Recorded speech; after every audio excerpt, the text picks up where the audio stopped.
देवगिरी नागरी सहकारी bank limited सुरू करण्यात आलेल्या देवगिरी बँक फिटनेस क्लब तर्फे आयोजित आरोग्यम धनसंपदाच्या आजच्या सत्रात मी सर्व उपस्थितांचे स्वागत करते। आजच्या प्रशिक्षणाचे प्रशिक्षक श्री जयंत बरिदे, बँकेचे माननीय अध्यक्ष श्री किशोरजी शितोळे तसेच सर्व कर्मचारी वृंद व उपस्थित सर्वांचे मनपूर्वक स्वागत। तर चला सुरुवात करूया आजच्या कार्यक्रमाला। सर्वांचे आरोग्य उत्तम असावे ह्या सदहेतूने बँकेचे माननीय अध्यक्ष श्री किशोरजी शितोळे यांच्या कल्पनेतून सदर क्लबची स्थापना झाली। आजच्या सत्रात कपालभाती, भ्रामरी प्राणायाम आणि शिथिलीकरण पद्धती या विषयावर डॉक्टर जयंत बरिदे आपले प्रशिक्षण घेणार आहेत। मी त्यांचा परिचय करून देते। शिक्षण MBBS, diploma in public health MD-PSM, diploma in dietetics and nutrition, diploma in employ counselling, diploma in yoga and naturopathy, retired professor community medicine. Sir आपले खूप खूप स्वागत। सर मी आजचे प्रशिक्षक श्री जयंत बरिदे यांना विनंती करते की त्यांनी आजच्या प्रशिक्षणास सुरुवात करावी। कपालभाती आणि भ्रामरी दोनच प्राणायाम घ्यायचे, कारण असं की एकूण म्हटलं की तुमच्या शितोळे साहेबांनी चांगला उपक्रम सुरू केलेला आहे आणि तुम्ही इतक्या संख्येने इथे येत आहे हाही आनंद वाटला। म्हणजे आरोग्याचं बँक उघडली आणि सक्रिय खातेदार आहेत बँकेच्या, पण बरं वाटलं। सध्याचा प्रश्न ज्वलंत आहे कोविडचा, कोरोना इन्फेक्शनचा। त्यासाठी आपली श्वसन संस्था, आपली रोगप्रतिकार शक्ती आणि आपलं मन हे तीन वरती आपल्याला नियंत्रण ठेवून त्यांना उत्तम स्थितीत ठेवणं अत्यावश्यक आहे। म्हणून कपालभाती आणि भ्रामरी प्राणायाम आणि शिथिलीकरण असं दोन मी निवडले। तर कपालभाती भ्रामरी प्राणायाममध्ये एक महत्वाचं काय येतं की आपलं श्वसन संस्था,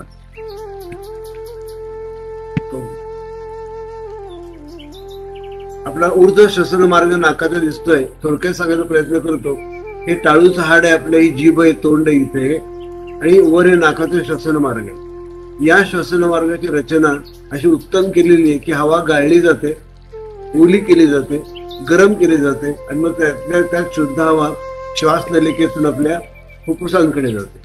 फुफ्फुसांचा शेवटचा भाग तुम्हाला इथे दिसतोय, ज्या भागामध्ये तुम्हाला द्राक्षाचे घड लागल्यासारखं दिसतंय आणि प्रत्येक घड लपेटलेला आहे। हा घड कशात लपेटलेला आहे, प्रत्येक द्राक्ष कशात लपेटलंय, याला वायुकोश, एअर सॅक, अल्व्हिओलस असं म्हणलंय। इथे खरी हवेची देवाणघेवाण चालते, ऑक्सिजन आणि कार्बन डायऑक्साईडची। या रक्तवाहिनीने वेष्टन केलेले पूर्ण। शेवटी असं दिसेल इकडे रक्तवाहिनी, इकडे वायुकोश आहे। रक्तवाहिनीमधली लाल रक्तपेशी ही वायुकोशातला ऑक्सिजन घेते आणि आपला दूषित वायू कार्बन डायऑक्साईड बाहेर टाकते आणि क्रिया अव्याहत चालू आहे। आईच्या पोटात असल्यापासून शेवटचा श्वास व्यक्ती घेईपर्यंत क्रिया चालू आहे। आणि या जोडीलाच त्याला मदत करण्यासाठी पॅरानेझल सायनसेस म्हणून आपल्या कवटीच्या हाडामधल्या वेगवेगळ्या हवेच्या पोकळ्या आहेत। इंग्रजीचा प्रॉब्लेम कुणाला नसावा, सगळे बँकेचे एम्प्लॉईज आहात म्हणून मराठी सांगत नाही। Sinuses are air filled extensions of nasal cavity. Nasal म्हणजे नाकाचे। There are 4 paired sinuses. Paired म्हणजे डावीकडे एक, उजवीकडे एक, आणि ज्या हाडामध्ये ठेवली त्याप्रमाणे ते नाव आहे मॅक्झिलरी, फ्रंटल, स्पिनर्ड आणि एक्मॉइड। आणि ईच सायनस पोकळी इज लाईन्ड बाय सिलेटेड प्युडोस्ट्रॅटिफाइड एपिथेलियम, म्हणजे आतमध्ये त्याला अंतर त्वचा आतमध्ये, अंतर त्वचेचं नाव आहे। आणि त्याच्यामधनं आपल्या नाकामधनं स्त्राव येतो, चिकट, म्युकस, श्लेष्म, तिथून तो बाहेर येत असतो। त्यांची रचना अशी दिसेल पहा। आपल्या इकडे चेहरा समोरून दाखवला, इकडे बाजूने दाखवलाय, ही नाकाची पोकळी आहे। हे गालाचे उंचवटे, 2 सायनसेस नाकाच्या पोकळीला आतमध्ये जोडलेले, कपाळाच्या वर 2 बाजूला 2 सायनसेस परत नाकाच्या पोकळीला जोडलेले। आतमध्ये गेलात तुम्ही तुम्हाला तर आपल्या भ्रूमध्याच्या वर थोडं मागे गेलात तर एथमॉइड नावाचं एक सायनस आहे इथे आतमध्ये, आणि त्याच्या आत खोलवर स्फेनॉइड सायनस आहे। हे सगळे सायनसेस पोकळ्या नाकाच्या पोकळीशी जोडलेले आहेत। नाकाच्या पोकळीशी म्हणजे कुठे, साधारणतः या भागामध्ये पोकळ्या जोडलेल्या आहेत। हे सगळ्या श्वसन मार्ग, हाडाचे पोकळ्या आणि पुढचा श्वसन मार्ग हा सगळा श्वासाची निगडीत आहे। आणि हे स्वच्छ राखणं अत्यंत आवश्यक आहे। तो स्वच्छ राखला तरच आपलं आरोग्य चांगलं राहील। मग काय काय करतात काम ही सायनसेस दिले? डोक्याचं वजन कमी करायचं हाडाचं, नंतर डॅम्पनिंग प्रेशर, दाबाचं नियमन करायचं, ह्युमिडिफाय करायचं, म्हणजे त्याला ओलं करायचं हवेला, वॉर्म करायचं, गरम करायचं. नाकाचा घोळणा फुटणं तुम्हाला माहिती आहे, प्रचंड रक्त पुरवठा असतो तिथे, हवा गरम होते. ऍब्सॉर्बिंग हीट, बाहेरची उष्णता कमी करायची आणि मेंदूला आपल्याला गरम होऊ द्यायचं नाही. वाचार्थाने गरम होणं वेगळं आणि फिजिकली गरम होणं वेगळं. ऍडिंग इन साऊंड रेझोनन्स, एखाद्या गायकाचा आवाज उत्तम असतो. पंडित जसराज गायला लागलं धिमसून दुसरी गाणं आणि बरीदिरे गाणं, याच्यात किती फरक आहे. सायनसेस कसे स्वच्छ आहेत त्यावर तुमच्या आवाजाची क्वालिटी अवलंबून आहे. तसंच मेकॅनिकल रिजिडिटी देतं आणि ऑल्फॅक्टरी सरफेस एरिया, जे श्वास घेण्यासाठी जी क्षमता लागते त्याने उत्तम होते. आणि आपल्यासाठी सगळ्यात महत्वाचं आता supporting immune defence of the nasal cavity, नाकाच्या संबंधित कॅव्हिटीची प्रतिकारशक्ती वाढवणं, यासाठी सायनसेसचं महत्व आहे. याच्यामध्ये काय होतं, आपल्या संपूर्ण शरीराच्या आरोग्यासाठी नायट्रिक ऑक्साईड नावाचं एक केमिकल आहे, रसायन, ते आवश्यक आहे. कसं, is a molecule that is produced naturally by your body and it's important for many aspects of your health. महत्वाचं आहे nitric oxide. It's most NO, nitric oxide, it's most important function is vasodilatation, म्हणजे रक्तवाहिन्या प्रसारित अवस्थेत ठेवणे, फुललेल्या ठेवणे. Meaning it relaxes the inner muscles of blood vessels, आपल्या रक्तवाहिन्या सगळ्यात छानपैकी आरामात बसलेल्या आहेत, डायलेटेड आहेत, ओपन अप आहेत आणि त्याच्यामध्ये छान काम होतं, सगळीकडे पुरवठा छान करतात आणि ऑक्सिजन चांगला घेतात, एस्पेशली आपल्या लंग्स मध्ये. म्हणून याचं महत्व. कुठे कुठे परिणाम करतात पहा. युरोजेनेटिक सिस्टीम, म्हणजे विसर्जन संस्था आणि प्रजनन संस्था, हृदय आणि रक्तवाहिन्या, आपला मेंदू, आपल्या किडनीज, आपले डोळे, आपल्या शरीरातल्या सगळ्या अंतःस्त्रावी ग्रंथी, पिनियल पासून खालपर्यंत, पिट्युटरीपासून, आणि शरीराची प्रतिकारशक्ती. आणि महत्वाचं रेस्पिरेटरी सिस्टीम इकडे दिलंय. ब्रॉन्कियल डायलेटेशन, म्हणजे आपल्या श्वासनलिका फुललेल्या अवस्थेत राहतात, ओपन अप राहतात. पल्मोनरी व्हास्क्युलर ऍक्टिव्हिटी, लंग्स मध्ये जे आता दाखवलं, प्रत्येक वायुकोशाभोवच्या रक्तवाहिन्या त्या चांगल्या राहतात. आणि सेल्युलर इंजुरी प्रोटेक्शन, कुठे इंजुरी होऊ देत नाही. आणि सुपर ऑक्साईड रॅडिकल क्वेंचिंग, असे इतके फायदे आहेत. मग याला आपल्याला जागरूक ठेवायचं असेल तर काय करायचं. भ्रामरीचा एक रेफरन्स इथे वाचा, हे ज्यांना इंटरेस्ट आहे की सायंटिफिक काय. आमचं कान नाक घसा तज्ञांची संघटना, त्याच्यामध्ये आता मे 2020 ही स्टडी पब्लिश झाली. ते काय म्हणतात, it is estimated that humming increases endogenous generation of nitric oxide level by 15 folds. म्हणजे काय, भ्रामरी. एवढं जरी केलं तुम्ही आरामात तरी 15 पटीने तुमचं नायट्रिक ऑक्साईडचं प्रमाण वाढतं, सगळं आरोग्य चांगलं राहायला उपयोगी. या दोन गोष्टीसाठी मी हे आता थोडं मी मिनिमाइज करतो. या दोन गोष्टीसाठी मी ही 2 प्राणायाम निवडले. बाकीचे प्राणायाम तुम्हाला माहिती आहे असं धरून मी पुढे सांगतोय. कपालभातीमध्ये एका झटक्यात पोट मध्ये आपसून घ्यायचं आणि श्वास बाहेर सोडायचा म्हणण्यासारखं. म्हणून बघा तोंडाने, आणि म्हणता म्हणता तोंड बंद करून म्हणा. पोट आत जातं, श्वासपटल वर जातं छातीकडे, नाकातून हवा जोरात बाहेर पडत. नाकाचं छिद्र छोट आहे, सगळी हवा एकदम परत बाहेर येत नाही, कारण का दाबाने आली. मग ती हवा कुठे जाते, या पोकळ्या सांगितलं, या पोकळ्यांमध्ये जाते आणि पोकळ्या स्वच्छ करून बाहेर पडते. तिथे जे काही घाण साठली असेल ती सगळी बाहेर पडते. काय घाण साठणार आहे, तुमच्या श्वासामधून आलेले जीवाणू, विषाणू, bacteria, viruses, pollens, dust particles, जी काही घाण असेल ती साचते, ती बाहेर टाकली जाते. म्हणून कपालभाती महत्वाची या दिवसामध्ये स्पेशली. मग ही कपालभाती करताना आपल्याला नेहमीची तुम्हाला माहिती असावी असं समजतो, कारण योगाचे तुमचे सेशन झालेले आहेत. आपण कशी करतो कपालभाती, एका झटक्यात पोट आखडून टाकतो. पण नाक स्वच्छ करायचं थोडं थोडं नीट करावं लागेल. तर करता करता तुम्ही करा माझ्या बरोबर आणि बघा माझ्या चेहऱ्याकडे. आता नाकपुडे आपल्या 1 ते 2 मिलीमीटर फुलतात, तर माझ्या नाकाकडे बघा.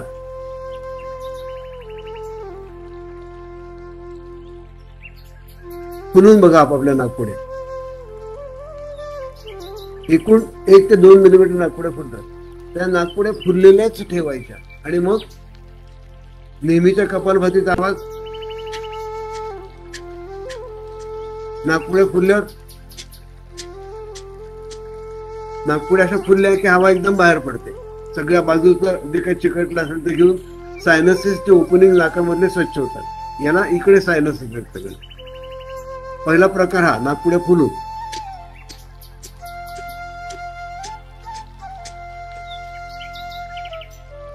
लक्षात आला.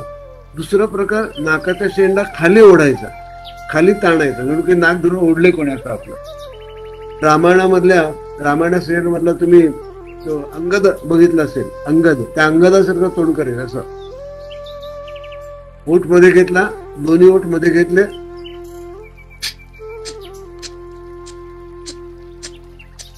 आता परत बदललं. पहिला आवाज नेहमीचा आवाज, नाकपुड्या फुलल्यावर आता वरपासून इथपासून ताण येतो, सगळं तिथून बाहेर पडतं.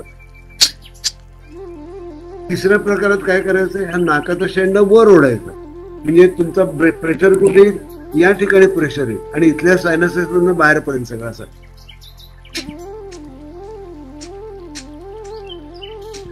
पहिला प्रकार नेहमीचा. दुसऱ्या प्रकारात नाकपुड्या फुलवल्या.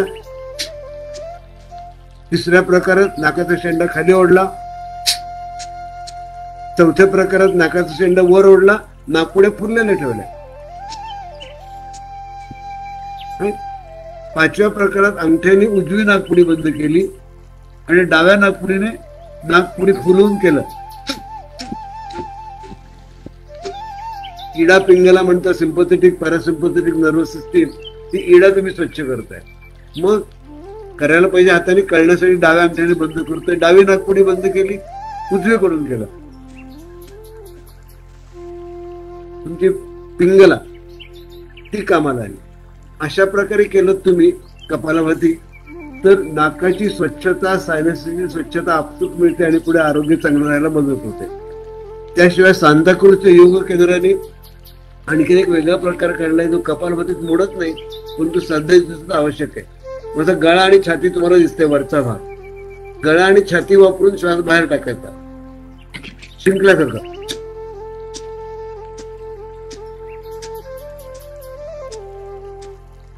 हे प्रकार जर तुम्ही केले तर सायनसेस, ऊर्ध्व श्वसन मार्ग याची स्वच्छता टिकून राहायला मदत होते. हा झाला कपालभाती. भ्रामरी तुम्हाला माहिती आहे, हमिंग, इंग्लिश म्युझिक.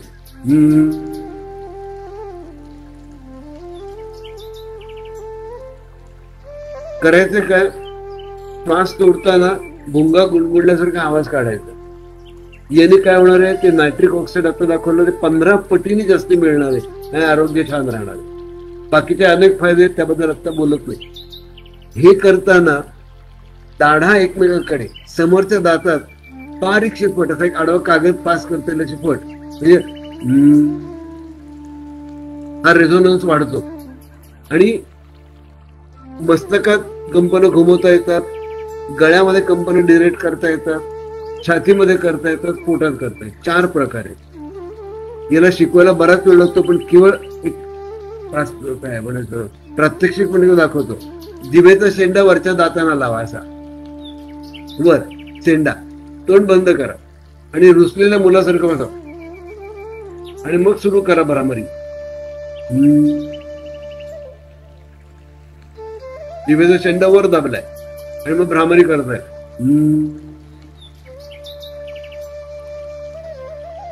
तुमच्या कानामध्ये गुई आवाज येतो तुम्हाला, म्हणजे तुमच्या मेंदू मधल्या त्या पिनियल पिट्युटरी ग्रंथी, मेंदूचा मध्यभाग महत्वाचा, मेंदू मधली सगळी केंद्र ही तुमच्या कामाला लागतात. बहिऱ्या माणसांना ऐकायला यायला मदत होऊ शकते. त्याला कंडक्शन डेफनेस आहे, नर खराब झालेली नाही, फक्त वहन होत नाही ध्वनीचं, कंपनांचं, ते इम्प्रूव्ह व्हायला मदत होते. हा पहिला प्रकार. दुसऱ्या प्रकारामध्ये गळ्यामध्ये कंपन एकत्रित करायची. गळ्यात कंपन एकत्र करताना तुम्हाला अड्ड्याचा खोर माणसासारखं बसायचं, गळघाटी फुलवायची आणि ते 2 बोटं लावून पाहिजे, अशी नाही लावायची, अशी उलटी लावायची. हा जास्ती सेन्सिटिव्ह भाग असतो मागचा. तुमची थायरॉइड, पॅराथायरॉइड ग्रंथी, इथे ब्लड प्रेशर मेंटेन करणारं कॅरोटिड सायनसचं मेकॅनिझम, हे सगळं कामाला लागतं. रक्तदाब नियंत्रणामध्ये राहतो. थायरॉइड पॅराथायरॉइडचं काम छान करतं. आतमध्ये स्वरयंत्राच्या पाकळ्या ज्या आहेत, व्होकल कॉर्ड, थरथर थरथर हलतात, त्यांचं काम चांगलं चालायला लागतं. आणि नंतर छातीमध्ये करताना हनुवटी किंचित मागे घ्यायची, आपोआप छाती उचलली जाते. खांदे मागे घ्यायचे, हनुवटी थोडी आत दाबलीये, छाती पुढे काढली, खांदे मागे घेतले, छातीवर हात ठेवा आणि मग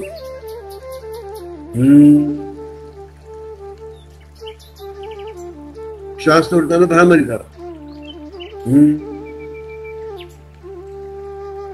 तुमच्या करोनरी आर्टरी सगळ्या कंप पावते.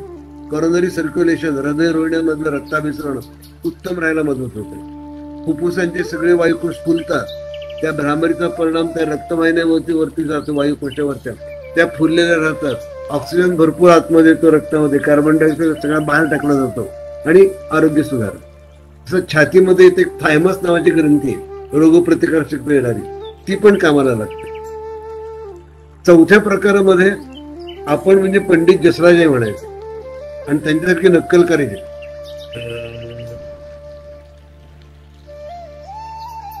बेंबीकडचा भाग आकसायचा. उपमा वाईट आहे, पण शौचाला साफ होत नाही तेव्हा आपण कुंतो. तसं केला आवाज की पोटामध्ये भ्रामरीची कंपन येतात, त्या स्पेशली बेंबी होती, तिथे आम्ही म्हणतो आमच्या भाषेत सोलार प्लेक्सस आहे, नर्व्हचं योग म्हणतो मणिपूर चक्र आहे. अन्नपचन संस्था, उत्सर्जन संस्था आणि प्रजनन संस्था या सगळ्यावरचे उत्तम उपाय. हे 4 प्रकारे भ्रामरी करते. मस्तकामध्ये जिभेचा शेंडा वरच्या दाताला लावून, गळ्यामध्ये, छातीमध्ये आणि पोटामध्ये असा भ्रामरी जर तुम्ही केला तर तुमचं आरोग्य उत्तम राखणं तुमच्या स्वतःच्या हातामध्ये आहे. विचार करा. भ्रामरी बद्दल आपण एवढंच बोलू. आपण प्राण्याबद्दल अजून 1-2 मिनिटात 5 मिनिटात कोणाला काही विचारायचं थोडक्यात विचारू आणि पुढच्या कार्यक्रमाकडे जाऊया. कोणाला काही शंका विचारायची तर विचारून घ्या. भ्रामरी आणि कपालभाती बद्दल, जनरल योगाबद्दल नको.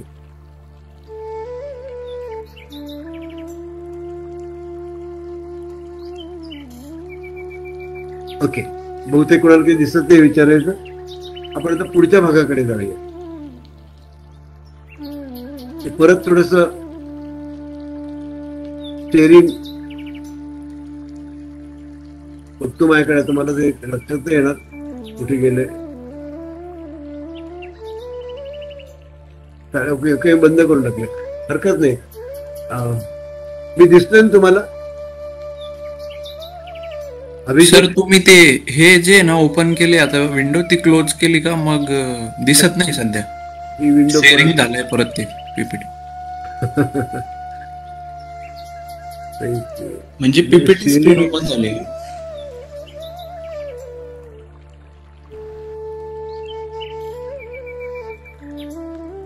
हा क्लोज करू.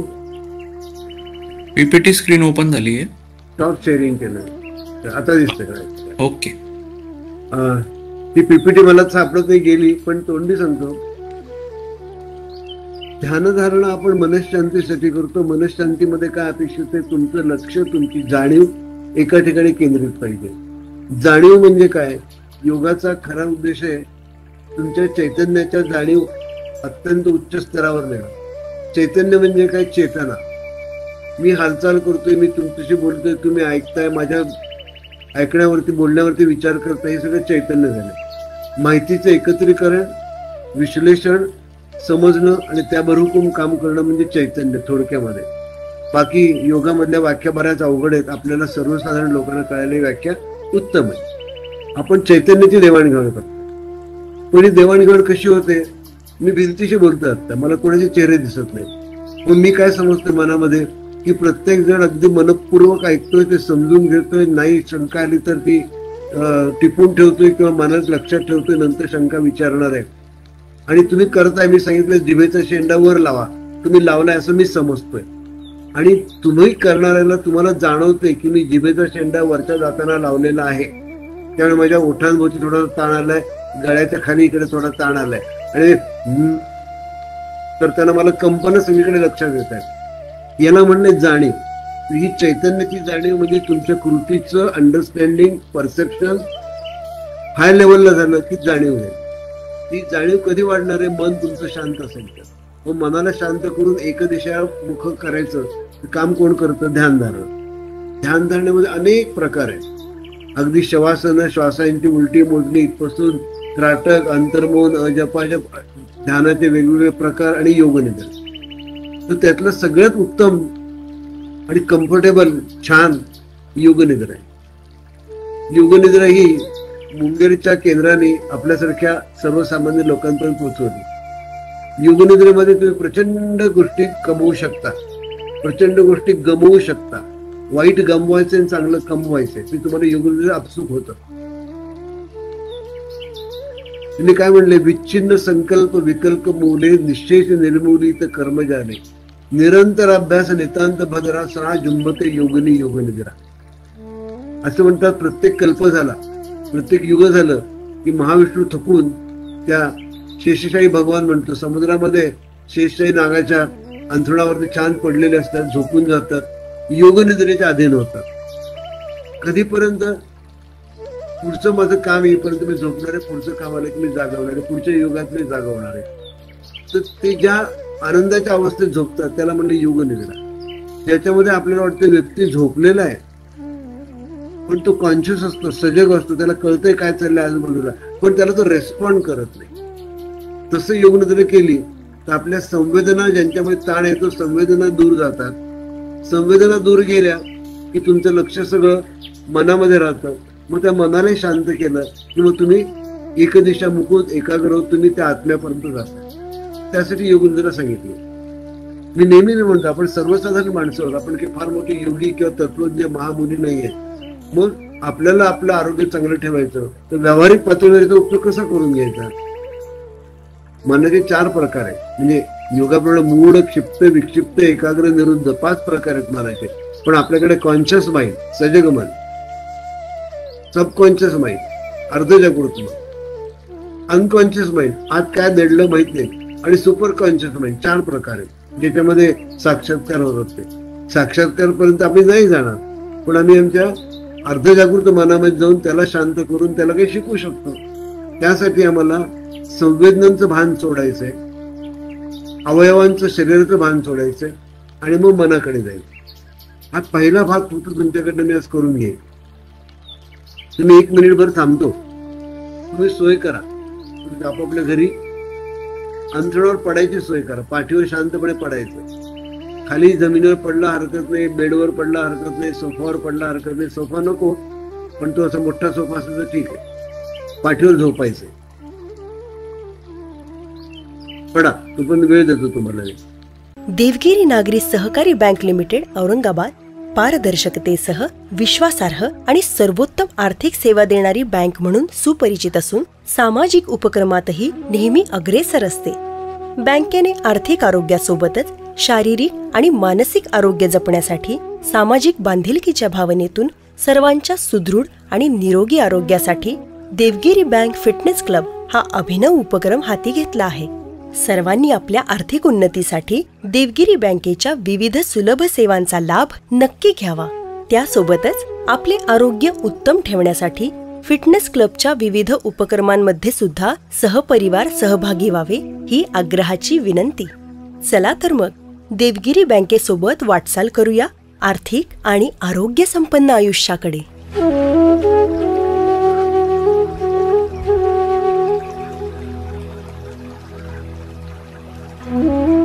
तर तुम्ही शवासनात पडलाय असं मी समजतो. दोन्ही पायामध्ये हात 1.5 हात अंतर घ्या. टाचा आत, चवडे बाहेर, पायांच्या करंगळ्या जमिनीकडे झोपलेल्या. आता व्हिडिओ काही नाहीये त्यामुळे डोळे शांतपणे बंद ठेवा. हात अंगापासून 20-1.5 वीत दूर घ्या. 20-1.5 वीत दूर घ्या अंगापासून हात. तळहात छताकडे वळलेले असू द्या. मान तुम्हाला हवी तशी ठेवा. मध्यभागी डावी उजवीकडे कललेली जशी वाटेल तशी. हातापायची बोट सैल सोडायची. शरीराला विसरून जायचं, पण विसर म्हणले की तेच आठवतं नेमकं. मग मिटल्या डोळ्यांनी, मिटल्या ओठांनी, सैल शरीराने आपलं लक्ष सगळं आपल्या श्वासावर ठेवा. इतक्या तुम्ही माझं ऐकत होता, पाहत होता, श्वासाकडे लक्ष नव्हतं, श्वास चालू होता. देहाला कळतं केव्हा घ्यावा श्वास, केव्हा सोडावा. ते त्याचं काम करत राहील. तुम्ही तुमचं काम करा. श्वासाच्या क्रियेत दखल देण्यापासून दूर राहा. मग काय करायचं मनाला? मन मोठं वांड आहे, ऐकत नाही, सारखं विचारांच्या मागे लाग. मग ऐका. डोळे बंद करून तुमची जाणीव कानामध्ये केंद्रित करा आणि कानावर पडणारा प्रत्येक आवाज ऐका. कशाचा आहे, का आला, कसा आला, कुठून आला, हे दूर ठेवा. जसं एखाद्या आभाशी माणसाला किंवा राहणार उपाशी माणसाला 8 दिवस खायला दिलं नाहीये आणि त्याला खायला दिलंय, तर काय दिलंय याचा विचार करत नाही, तो चवीचा विचार करत नाही, व्हेज का नॉनव्हेज विचार करत, बका बका बका खात सुटेल. तसं आवाज जमा करा. वाळवण टाकलंय अंगणामध्ये, पक्षी येतात, अन्नकण उचलून उडून जातात वेचून. तसं आवाज जमा करत. आवाज बटोरते जाईल. कशाचा, का, कसा, कुठून विचार करू नका. प्रत्येक आवाज, अगदी दूरचा आवाज, अगदी जवळचा आवाज, सूक्ष्माती सूक्ष्म आवाज, मोठ्यात मोठा आवाज, फक्त आवाज जमा करा.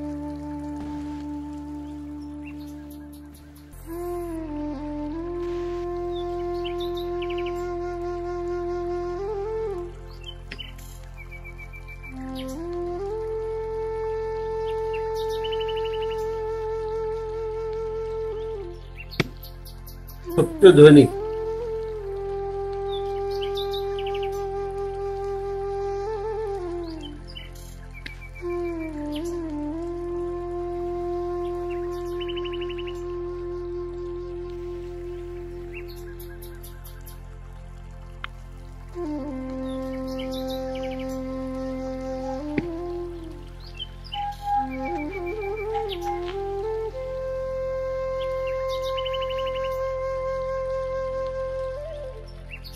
आवाज का, कशाचा, कुठून, कसा, केव्हा, दूर ठेवा. फक्त ध्वनी जमा करा.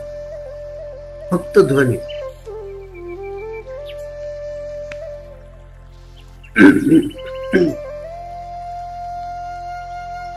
डोळे मिटलेले असू दे, स्थिर शरीर असू दे. आणि आता हलकेच ध्वनी संवेदना दूर ठेवा आणि स्पर्शावरती. स्पर्शाचं इंद्रिय आपली संपूर्ण त्वचा,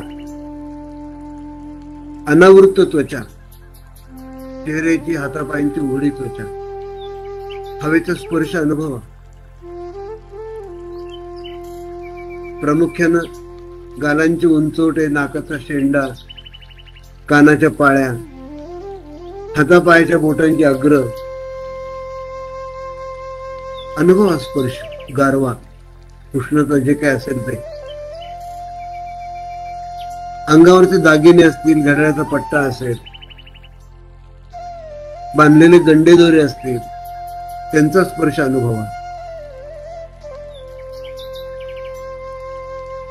मान चेहऱ्याभोवती होणारा केसांचा स्पर्श अनुभवा.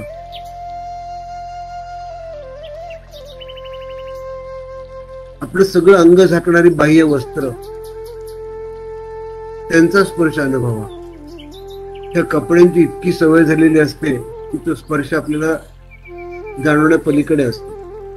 पण या स्थितीमध्ये सर्वांग झाकणाऱ्या बाह्य वस्त्रांचा त्वचेला होणारा स्पर्श अनुभवा. अंतर्वस्त्रांचा स्पर्श, इनर गारमेंट, त्यांचा ताण, दाब, पीळ, ओढ, ती अनुभवा. आणि शरीराचा पार्श्वभाग, जिथे जिथे जमिनीला टेकलाय, अंथरुणाला टेकलाय, त्या त्या ठिकाणी होणारा तो स्पर्श अनुभवा. आणि त्या त्या स्पर्शातून शरीराच्या त्या त्या भागाचा सारा भार जमिनीवर टाका. जसं एखादं तांदूळ आईच्या मांडीवर निश्चिंत पडलेलं असतं, तसं आपण आपल्या आईच्या मांडीवर आहोत. धरती माता म्हणतात, धरणी माता म्हणतात. सगळा भार जमिनीवर टाकायचा, शांत पडून राहायचं, स्पर्श अनुभवाचा.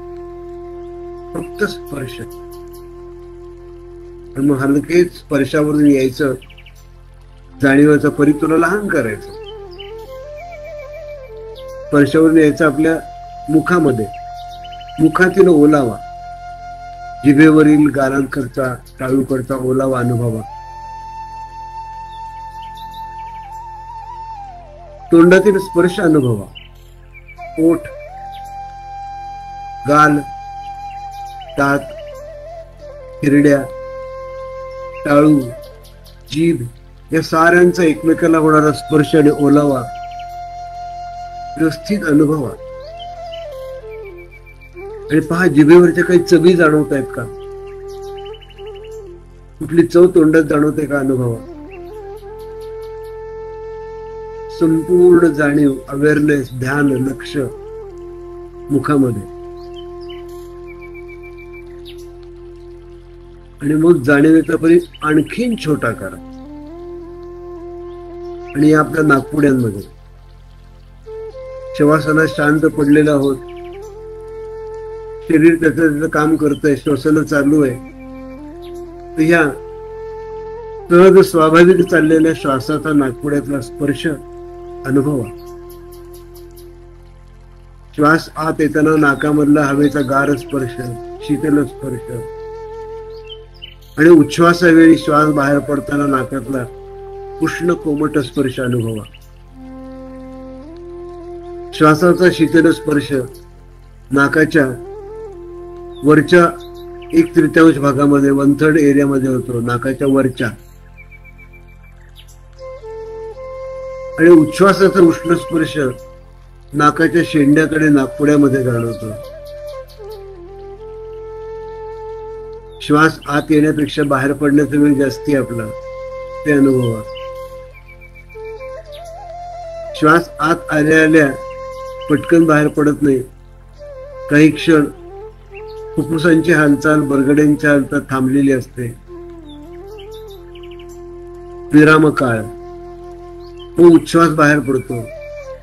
सगळा श्वास बाहेर पडल्यावर पुन्हा काही क्षण फुफ्फुस आणि बरगडे आराम करतात. दुसरा विराम काळ, आणि मग पुढचा श्वास मध्ये येतो. अखंड मालिका चालू आहे श्वासाची. सतत श्वास चालू आहे आमचा. आता आपला श्वास शांतपणे चालतोय, जाणवतोय आपल्याला. आणि श्वासाबरोबर हवेमधले काही गंध येत आहेत का बघा. वास, वातावरणामध्ये अनेक गंध आहेत. ईश्वरानं, निसर्गानं प्रत्येक सजीवाला आणि निर्जीवाला देखील आपला वेगळा विशिष्ट गंध दिलेला आहे. ही गंध संवेदना इतर चतुष्पाद प्राण्यात पूर्ण विकसित असते. मानवात कमी आहे, पण आपल्या क्षमतेप्रमाणे वातावरणामधले गंध अनुभवूया. गंध ज्ञानाचं ठिकाण परत नाकाच्या वरच्या भागात, आतल्या बाजूला, दोन्ही डोळ्यांच्या मध्ये. श्वासोच्छ्वासाचा शीतोष्ण स्पर्श, विराम काळ, लांबलेला उच्छ्वास आणि गंध. फक्त माझा श्वास, फक्त माझा श्वास. बाह्य जगाच्या संपर्काचं एकुलते एक माध्यम माझा श्वास. आणि मग श्वासावरून जाणीव आणखीन लहान करा. आणि या बंद पापण्यांच्या आड, या बंद पापण्यांच्या आड शांतपणे पापणे मिटलेले आहेत. दोन्ही बुबुळ स्थिर आहेत. आणि बंद पापण्यांच्या आड जे दिसतंय ते आपण पाहतोय. उघड्या डोळ्याने बाहेरचं आकाश पाहता, मिटल्या डोळ्याने मनातलं आकाश बघताय. मनातलं म्हणजे चित्तातलं, चित्तातलं आकाश, चिदाकाश. आणि सलग बघताय, म्हणून त्याला म्हणले धारणा. आपण चिदाकाश धारणा करतोय, बंद पापण्याची सृष्टी पाहतोय. काय बंद आहे पापण्या मागणी? अंधार आहे. पण अंधार अमावस्येचा काळाकुट्ट अंधार नाहीये. या अंधाराच्या पार्श्वभूमीवर प्रकाश दिसतोय थोडा थोडा. कवडशामध्ये धुळीचे कण दिसावेत उन्हाच्या कवडशात, तसा प्रकाश. काजव्यांसारखा प्रकाश, मंद ताऱ्यांचा प्रकाश, कधी लुकलुकणाऱ्या चांदण्या, कधी निखारे फुलल्यासारखं, कधी वीज चमकल्यासारखा प्रकाश, चंद्राचा शीतल प्रकाश, सूर्याचा प्रखर प्रकाश, तरतरेचा प्रकाश आहे. आणि रंग पण आहे, रंग पण आहे. पण रंग स्थिर नाहीये, अस्थिर आहे. हर घडी रंग एकमेकात मिसळत आहेत, नवनव्या रंगछटा डोळ्यांपुढे येत आहेत. Different shades of colours. हा अंधार, तरतरेचा प्रकाश, अनेक रंग रंगछटा यांच्या माध्यमातून डोळ्यांपुढे, मिटल्या डोळ्यांपुढे अनेक आकार दिसत आहेत. षटकोन त्रिकोणासारखे, ज्ञात आकार, अज्ञात आकार, कल्पना करू शकू असे आकार, कल्पनेबाहेरचे आकार, भयप्रद आकार, आनंद देणारे आकार. कधी सुरेख नक्षी, कधी कल्पना केली नसेल अशी, तर कधी अकराळ विकराळ आकार. एखादा प्रसंग, घटना, व्यक्ती काहीही दिसेल, जे दिसेल त्याच्याकडे तटस्थपणानं बघायचं. तेवढं की आपण सर्वसामान्यांना कळत नाही ते मॉडर्न आर्ट बघतोय, अर्थ लागत नाही, आपण नुसतं बघतो, पुढे जातो. तसं तटस्थपणाने बघा काय दिसतंय त्याच्याकडे. त्याला म्हणले साक्षी भाव. तटस्थपणाने बघायचं. बंद पापणाची सृष्टी. सजग आहात, निश्चल आहात, तेव्हासनात आहात. आता एक काम करायचं, मी शरीराच्या वेगवेगळ्या भागांची नावं एका विशिष्ट गतीने आणि विशिष्ट क्रमाने घेईन. आपण तीच नावं आपल्या मनातल्या मनात, फुटफुटणं पण नाही, मनातल्या मनात ती नावं घ्यायची. समजा मी म्हणलं उजव्या हाताचा अंगठा, आपण मनात म्हणायचं उजवा अंगठा, मनाने त्या अंगठ्यापर्यंत जायचं. किंवा आपल्या मनामध्ये मनपटलावर ती छबी आणायची आणि तो सैल पडल्याची कल्पना करा. एक विशिष्ट गती, विशिष्ट क्रम असेल, त्यांनीच आपणही जा. हे चुकलं बिकलं सोडून द्या. लक्षात येईल तिथून तुमचा सुटलेला डबा परत त्या गाडीला जोडा. सुरू करू आपण अवयव ध्यान. उजवा हात, उजव्या हाताचा अंगठा, मनात म्हणायचं उजव्या हाताचा अंगठा, सैल पडल्याची कल्पना करायची.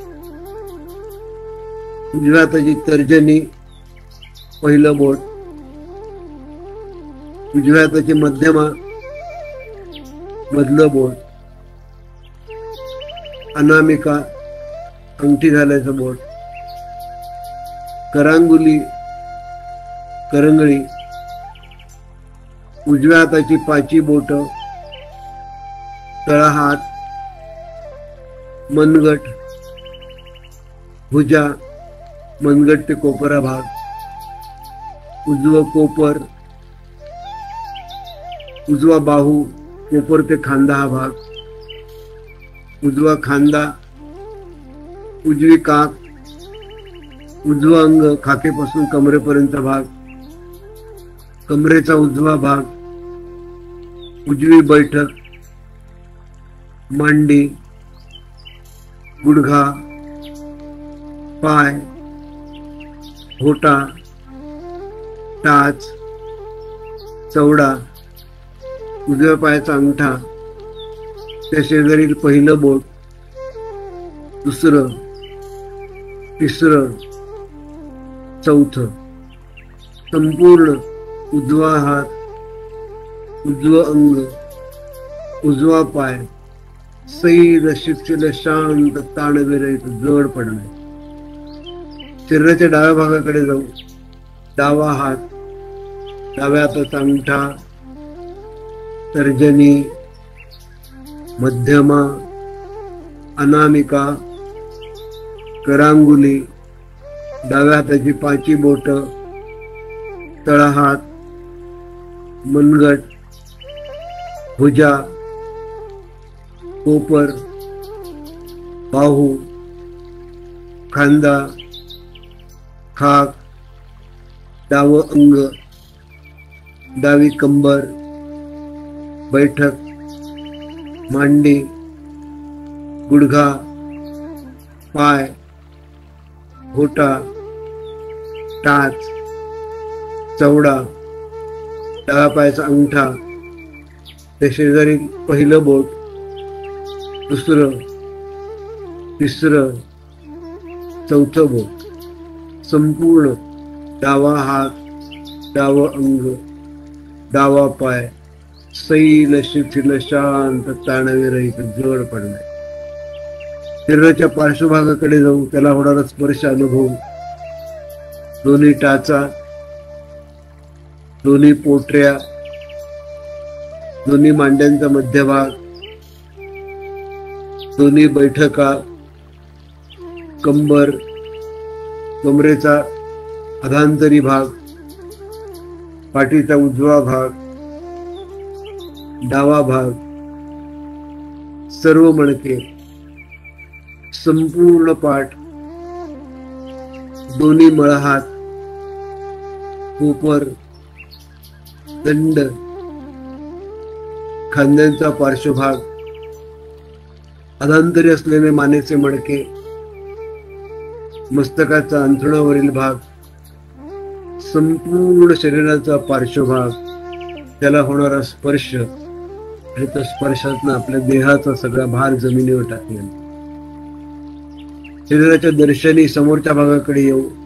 मस्तक, कपाळ, उजवी भिवई, डावी भिवई, दोन्ही भिवया सैल, भ्रूमध्य ताणविरहित, उजवं कानशील, डावं कानशील, उजव्या डोळ्याच्या पापण्या, डाव्या डोळ्याच्या पापण्या, दोन्ही डोळे शांतपणे मिटलेले, स्थिर बुबुळ, नाकाचा शेंडा, नाकपुड्या, संपूर्ण नाक, उजवा गाल, डावा गाल, दोन्ही गाल सैल ओघळलेले, वरचा ओठ, खालचा ओठ, दोन्ही ओठ अलगद एकमेकाला लागलेले, जबड्यात किंचित अंतर, हनुवटी, गळा, संपूर्ण चेहरा सैल शिथिल शांत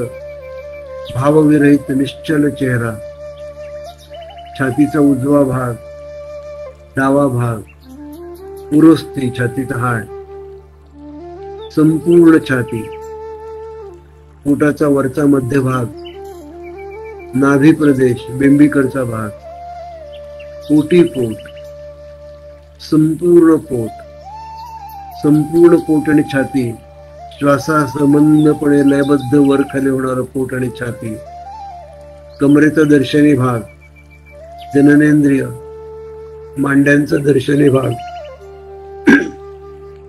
गुडघ्यांच्या वाट्या, दोन्ही नडग्या, दोन्ही पावलं, संपूर्ण शरीराचा दर्शनी भाग, संपूर्ण उजवा हात, उजवा पाय, डावा हात, डावा पाय, पाठ, मस्तक, चेहरा, छाती, पोट, संपूर्ण शरीराची एकत्रित जाणीव, दोन्ही हात, दोन्ही पाय, धड, सैल शिथिल शांत ताणविरहित जड शरीर, संत मंद शांत श्वास, संत मंद शांत श्वास, सैल शिथिल शांत शरीर, शांत शांत शांत वाटतंय, जड जड वाटतंय, तरी सजग आहोत, निश्चल आहोत.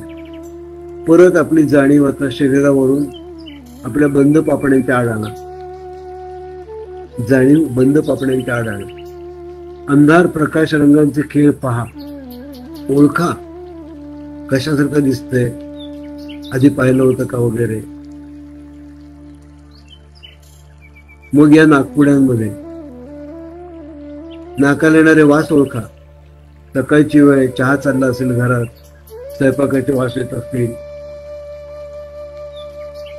नागपुड्यातला हवेचा स्पर्श ओळखा. कशा कशाचं काय वाटतंय ते बघा. जाणीवेचा परीघ आणखी मोठा करा या आपल्या मुखामध्ये. वासामुळे तोंडात आलेल्या चवी येतात आल्यात असतील त्या ओळखा. तोंडातले स्पर्श ओळखा. तोंडातला ओलावा आताचा कसा आधीचा कसा होता हे लक्षात घ्या. आणि मग अंगाला होणारे स्पर्श, देहाचा जडपणा, पार्श्वभागापासून अंतर्वस्त्रापासून उघड्या त्वचेला होणारे स्पर्श कशाचे आहेत काय ओळखा. आणि कानावर पडणारे आवाज, पक्ष्यांची किलबिल, वाहनांची जाळे, घरातल्या भांड्या कुंड्याचे आवाज, हालचालींचे आवाज, रहदारीचे आवाज, आपला सगळ्या जाणीवा आपण पूर्वक केल्या आणि हळूहळू आपण शवासनं सोडणार आहोत.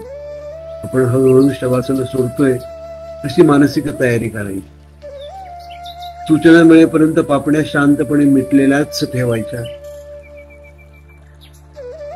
एक दीर्घ खोल श्वास घ्यायचा, छाती पोट फुगवून, पोट छाती फुगवून हळूहळू सोडायचं. पापण्या मिटलेल्याच आहेत. हातांची बोटं हलवायची, मुठी बांधायच्या, उघडायच्या. पायांची बोटं हलवायची, घोट्यातलं पाय हलवायचे, फिरवायचे. आळस दिल्यासारखं जागच्या जागी हात पायांना शरीराला ताण द्यायचा, शरीर सैल सोडायचं. डोळे मिटलेलेच आहेत. हातपाय जुळवून घ्यायचे, हातपाय जुळवून घ्यायचे, हलवून चाळवून घ्यायचे. सावकाश श्वास घेत एका कुशीवर यायचं, गुडघे पोटाशी घ्यायचे. छान वाटेपर्यंत स्थितीत राहायचं मिटल्या डोळ्याने. आणि नंतर हाताचा आधार घेत उठून बैठक स्थितीमध्ये यायचं, मांडी घालून बसायचं.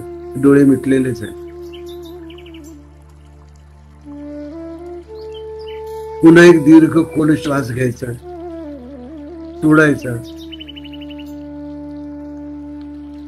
दोन्ही तळहात एकमेकावर कोमट होईपर्यंत व्यवस्थित चोळायचे, कोमट होईपर्यंत हात चोळायचे.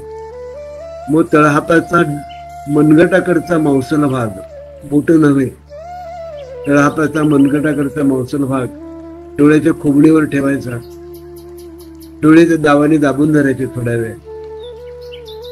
त्याच दाबाने डोळे सुलट गोलाकार चोळायचे 3-4 वेळेस.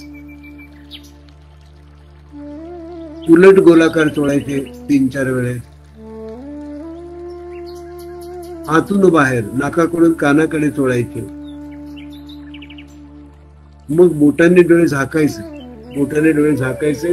बोटांच्या फटीतून समोरचा प्रकाश पाहायचा आणि डोळे त्याला सरावल्यावर हात दूर करून डोळे पूर्ण उघडायचे. आपण शवासन केलं. योगनिद्रेचा पहिला भाग आपण केला. हरिओम. थांबूया. थांबायचं का? हो, थांबायचं. कोणाला काही शंका असतील विचारायला तर विचारा. नसता श्रीयुत शितोळे साहेब, श्रीयुत अभिजित जमदाडे आणि सविता तंदुळकर मॅडम, आभार.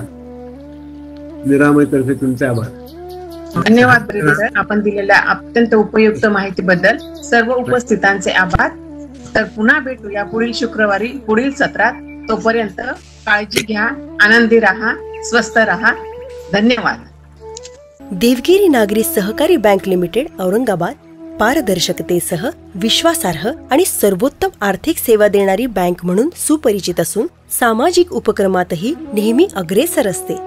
बँकेने आर्थिक आरोग्यासोबतच शारीरिक आणि मानसिक आरोग्य जपण्यासाठी सामाजिक बांधिलकीच्या भावनेतून सर्वांच्या सुदृढ आणि निरोगी आरोग्यासाठी देवगिरी बँक फिटनेस क्लब हा अभिनव उपक्रम हाती घेतला आहे. सर्वांनी आपल्या आर्थिक उन्नतीसाठी देवगिरी बँकेच्या विविध सुलभ सेवांचा लाभ नक्की घ्यावा. त्यासोबतच आपले आरोग्य उत्तम ठेवण्यासाठी फिटनेस क्लबच्या विविध उपक्रमांमध्ये सुद्धा सहपरिवार सहभागी व्हावे ही आग्रहाची विनंती. चला तर मग देवगिरी बँकेसोबत वाटचाल करूया आर्थिक आणि आरोग्य संपन्न आयुष्याकडे.